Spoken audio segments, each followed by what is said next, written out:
1970년대 말 강원도 삼척의 하늘은 한 번도 맑은 적이 없었다.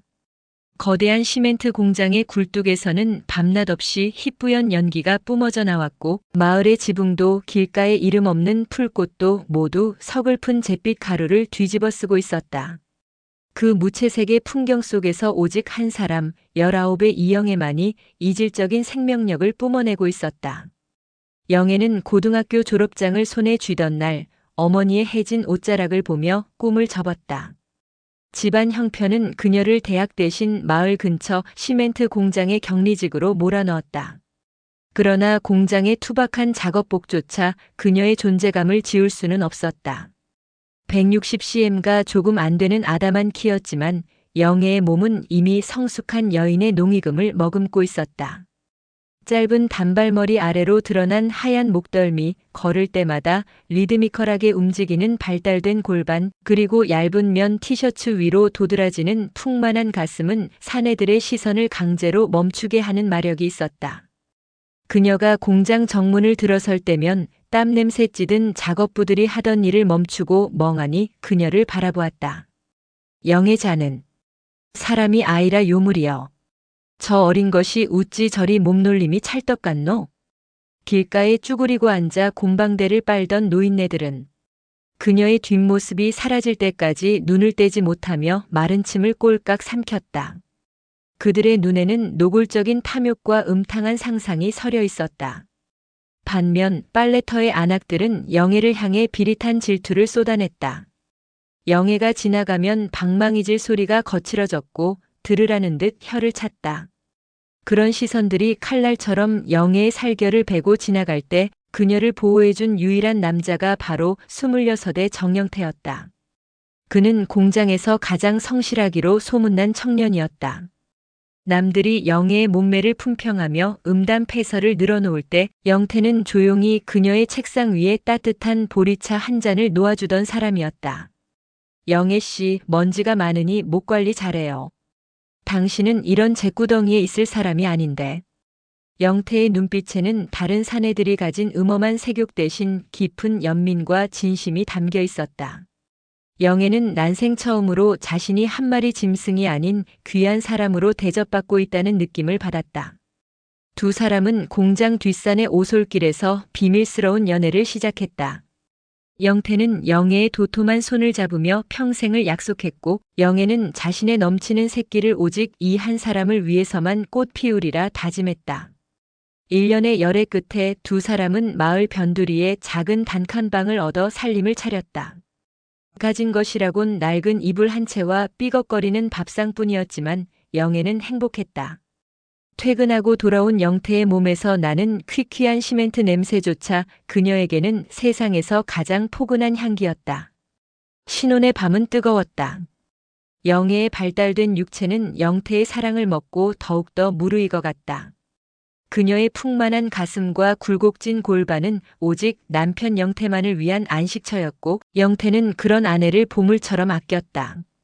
동네 남자들은 영태를 볼 때마다 시샘 어린 눈초리로 자네 전생에 나라를 구했나 보내라며 빈정거렸지만 영태는 그저 허허 웃으며 영애의 손등에 입을 맞췄다. 영애는 자신의 새끼가 남들을 홀리는 재앙이 아니라 한 남자를 행복하게 해주는 축복이라 믿고 싶었다. 그러나 행복은 비단결처럼 짧았고 고통은 무쇠처럼 무거웠다. 결혼한 지 불과 1년 6개월이 지났을 무렵 건실하던 영태가 피 섞인 기침을 쏟아내기 시작했다. 시멘트 공장의 잿빛 가루가 그의 폐를 야금야금 갉아먹은 것이었다. 영애야, 미안하다. 내가 너를 끝까지 지켜줘야 하는데. 영태는 퀭해진 눈으로 아내의 손을 잡으며 흐느꼈다.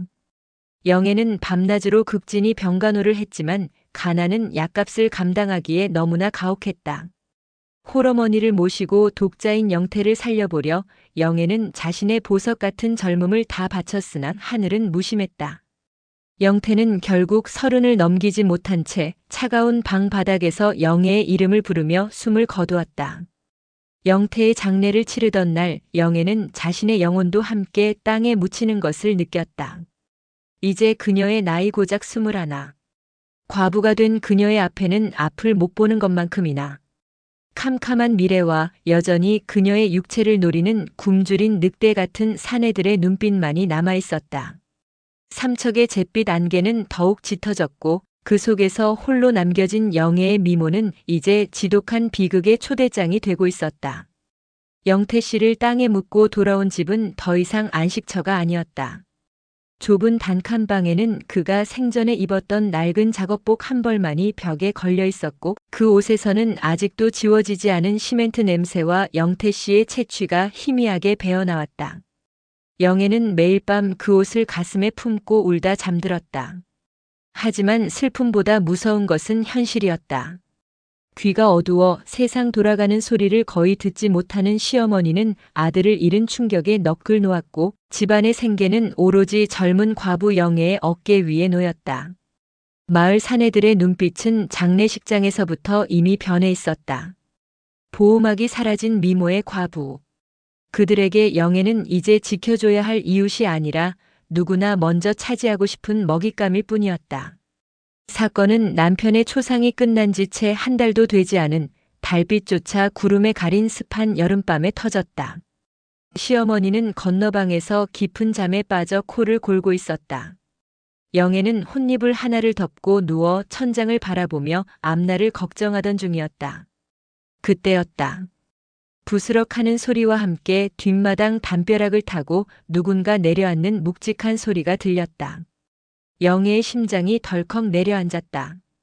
고양이 소리라기엔 너무나 무거웠다. 발소리는 조심스럽지만 집요하게 방문 앞까지 다가왔다. 드르륵. 창호지 문이 맥없이 열렸고 비릿한 술 냄새와 땀 냄새가 방 안으로 훅 끼쳐 들어왔다. 뒷집에 사는 만복이었다.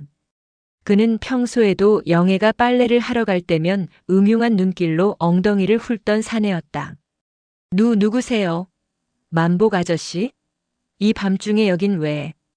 영애가 소스라치게 놀라 일어나며 몸뚱이를 가렸지만 만복은 이미 이성을 잃은 눈을 하고 있었다. 그는 거친 손으로 영애의 입을 틀어막았다. 쉿! 소리 지르지 마라. 옆방 노인네 깨우고 싶어? 영태 죽은 지 얼마 됐다고 며느리가 외간 남자 불러들였다.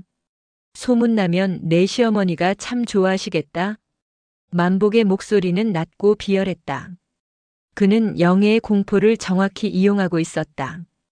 영애의 비명이 목구멍까지 차올랐으나 귀가 어두운 시어머니가 혹여나 잠에서 깨어 이 참담한 광경을 보게 될까봐 온몸을 부르르 떨며 입술을 깨물었다.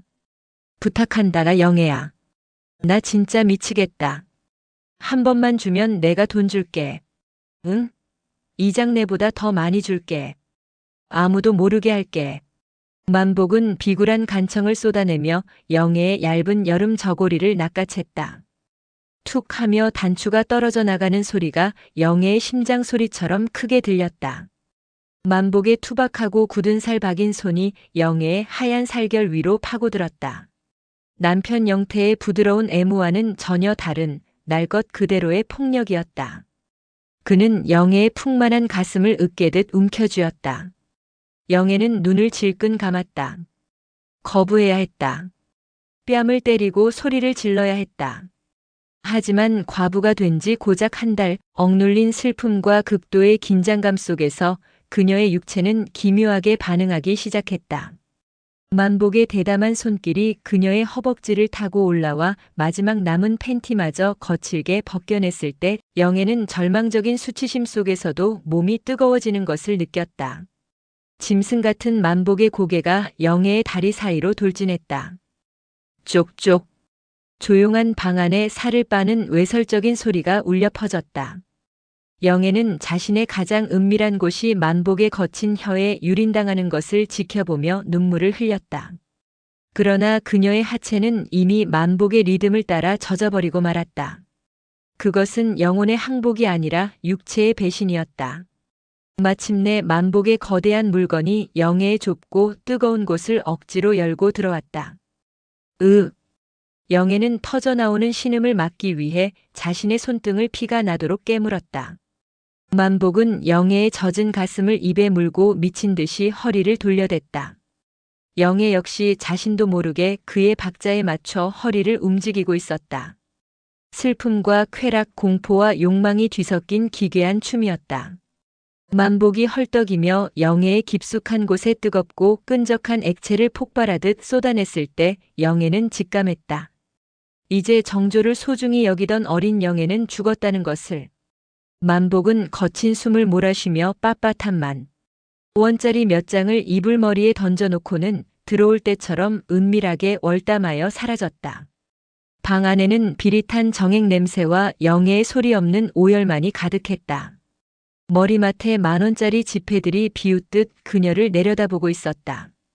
이것이 그녀의 성이 돈으로 바뀌는 첫 번째 거래였고 삼척 마을을 뒤흔들 피비린내 나는 연쇄 비극의 서막이었다. 만복이 담을 넘은 다음 날부터 마을의 공기는 눈에 띄게 달라졌습니다. 만복의 입은 가벼웠고 사내들의 호기심은 불길보다 뜨거웠죠. 영태처가 과부가 되더니 물이 올랐다더라. 만복이가 돈 몇 장의 극락을 받다더라는 음탕한 소문이 마을 우물가와 담배 건조장을 타고 은밀하게 퍼져나갔습니다. 영애님은 알고 있었습니다. 낮에 길에서 마주치는 사내들의 눈빛이 이전의 동정에서 갈구로 바뀌었으므요. 그리고 일주일도 채 되지 않아 밤마다 영애님의 방 문고리가 거칠게 덜컹거리기 시작했습니다. 처음에는 공포에 질려 문을 걸어 잠갔지만 사내들은 막무가내였습니다. 만복이는 되고 나는 왜 안 돼?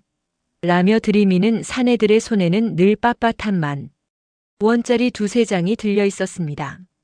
슬픔은 오래가지 않았습니다.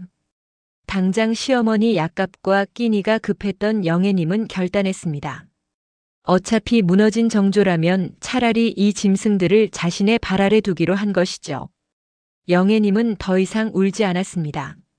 대신 방 안을 정갈하게 치우고 진한분 냄새를 풍기며 사내들을 맞이했습니다.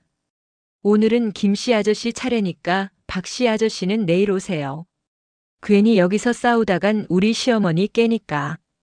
영애님의 목소리는 차분했지만 단호했습니다. 사내들은 영애님의 그 묘한 카리스마와 터질 듯한 육체미에 홀려 마치 배급표를 기다리는 사람들처럼 순번을 기다리기 시작했습니다. 낮에는 점잖게 마을 일을 돌보던 이장부터 이제 막 솜털이 가시지 않은 고등학생, 심지어 허리가 굽은 칠순 노인까지 영애님의 방 문턱을 넘었습니다. 그들은 영애님의 품 안에서만큼은 사회적 지위도 나이도 잊은 채 오직 본능에 충실한 짐승이 되었습니다. 영애님의 방은 매일 밤 비릿한 땀 냄새와 사내들의 거친 헐떡임으로 가득 찼습니다. 영애님은 사내들의 리듬에 맞춰 기계적으로 허리를 흔들면서도 머릿속으로는 차갑게 계산했습니다. 이 남자는 힘은 좋은데 돈이 짜네.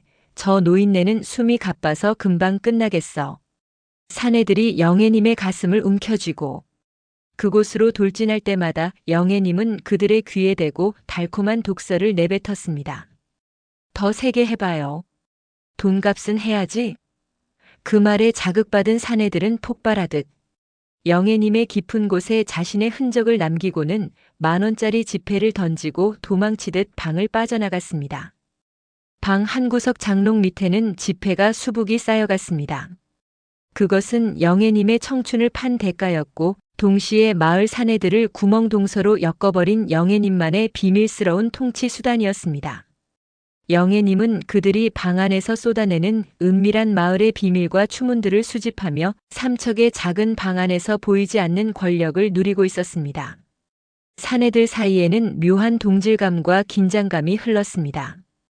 길에서 마주치면 서로 눈을 피하면서도 우리 모두 영애의 남자들이라는 은밀한 유대감이 형성되었습니다. 영애님은 그들의 날짜를 조정하고 때로는 질투를 유발하며 그들을 자신의 손바닥 위에서 굴렸습니다. 하지만 그 평화는 위선 위에 세워진 유리성과 같았습니다. 마을 여인들의 의심은 날로 깊어갔고 영애님의 방에서 풍기는 진한 분. 내와 밤마다 들리는 알 수 없는 신음은 폭풍 전야의 정적처럼 마을을 짓누르고 있었습니다. 마을에는 칠수라는 사내가 있었습니다. 지능이 모자라 온 동네에 잔심부름이나 하며 근근히 살아가는 사내들 사이에서도 끼지 못하는 팔푼이었지요. 하지만 그 역시 남정네였습니다. 밤마다 영애님의 담벼락 밑을 서성이는 사내들의 무리에 칠수도 섞여 있었습니다. 어느 날 밤 술기운을 빌린 칠수가 영애님의 방문을 무작정 열고 들어왔습니다. 영애님은 평소 자신을 경외하던 권력가나 젊은 사내들과는 달리 침을 흘리며 다가오는 칠수를 보는 순간 참을 수 없는 혐오감을 느꼈습니다. 이 더러운 팔푼이 놈아, 어디를 감히 들어와. 너 같은 놈한테 줄 몸 없어. 당장 꺼져. 영애님의 서슬퍼런 호통과 매몰찬 거절은 칠수의 비뚤어진 자존심에 불을 질렀습니다. 돈도 없고 모자란 자신만은 거부당했다는 사실이 그를 미치게 한 것입니다. 칠수는 그 길로 마을 정자나무 아래로 달려가 악에 바친 소리를 질러댔습니다. 영애가, 영애 그년이 동네 사내들 씨는 다 받아주면서 나만 안 해줬어. 이장님도 김씨도 박씨도 다 그 방에서 살을 섞었는데 나만 안 해줬단 말이야. 칠수의 입에서 터져나온 이름들은 마을 여인들의 심장에 비수를 꽂았습니다.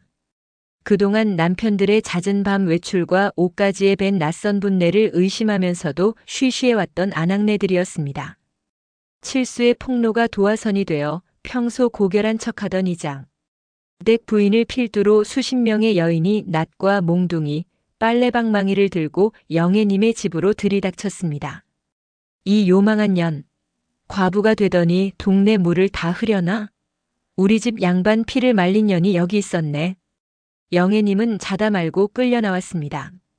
시어머니는 구석에서 벌벌 떨며 울 뿐이었고 영애님의 방 문턱을 넘나들던 사내들은 비겁하게 담벼락 뒤에 숨어 숨을 죽였습니다. 여인들의 광기는 잔인했습니다. 영애님을 마을 광장으로 끌어낸 그들은 남자를 홀리는 머리칼을 다 뽑아버려야 한다며 영애님의 비단결 같던 머리카락을 손으로 쥐어뜯고 가위로 잘라냈습니다.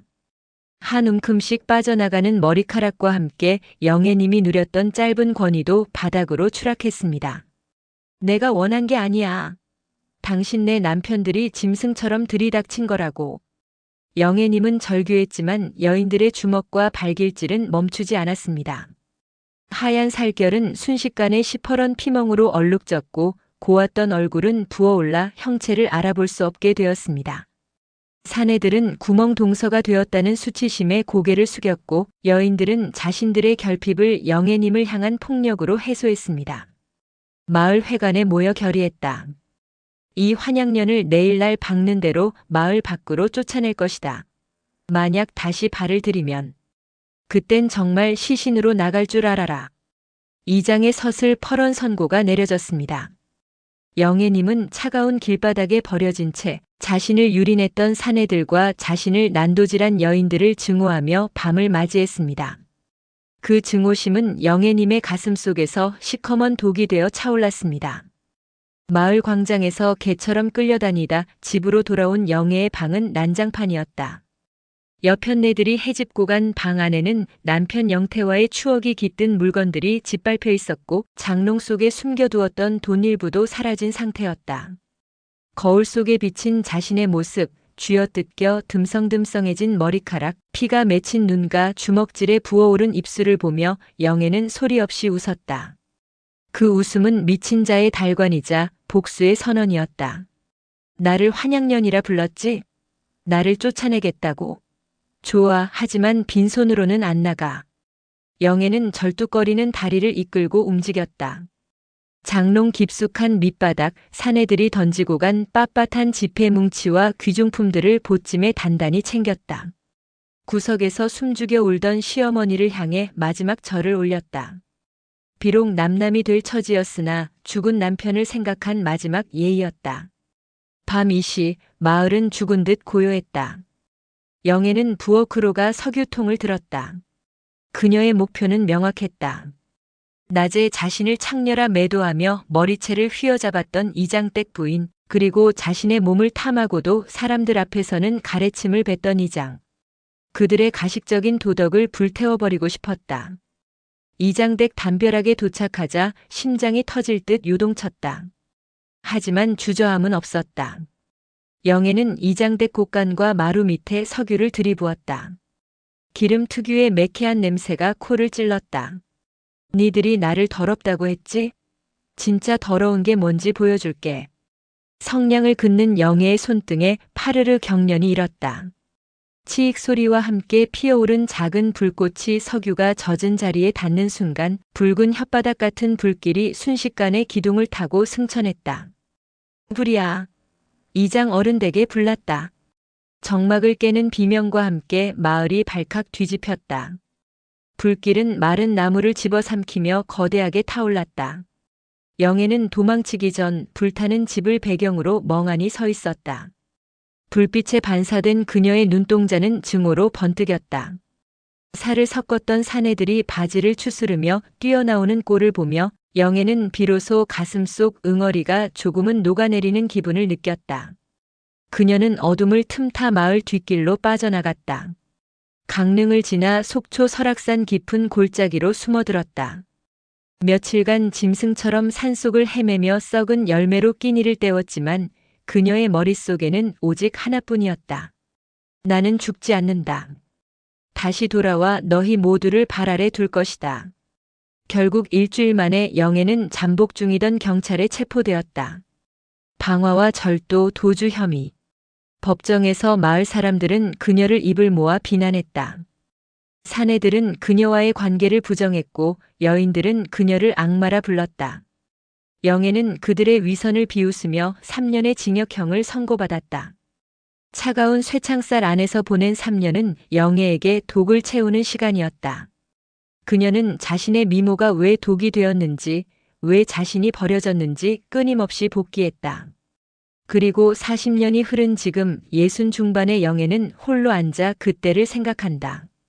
그땐 내가 미쳤었지. 하지만 그 사내들, 내 손가락 하나에 벌벌 떨던 그 눈빛들만큼은 진짜였어. 이제는 주름진 손을 보며 그녀는 씁쓸한 비소를 짓는다. 한때 마을 전체를 성으로 지배했던 삼척의 장미. 그 치열했던 전쟁 같은 시절을 지나온 노파의 가슴 속에는 아직도 그날 밤 이장댁을 태우던 붉은 불꽃이 희미하게 일렁이고 있다. 영애님의 처절한 복수극과 화려한 재기, 그 다음 이야기가 궁금하시다면 구독 버튼을 눌러주세요. 당신의 구독은 소외된 삶의 기록을 이어가는 큰 힘이 됩니다. 잿빛 가루 속에서도 붉게 피어났던 영애님의 용기에 공감하신다면 좋아요로 응원해주세요. 씁쓸한 비소 뒤에 숨겨진 진심의 따뜻한 위로가 됩니다. 이장댁 불꽃보다 더 뜨거운 영애님의 속초 재기 전. 가장 빠르게 소식을 받아보시려면 전체 알림 설정을 잊지 마세요. 지나온 세월은 잿더미가 되었어도 내 가슴 속 불꽃은 여전히 살아있다. 영애님의 이야기는 계속됩니다. 여러분의 소중한 관심이 더 깊고 풍성한 소설을 만듭니다. 지금 바로 클릭해주세요. 감사합니다.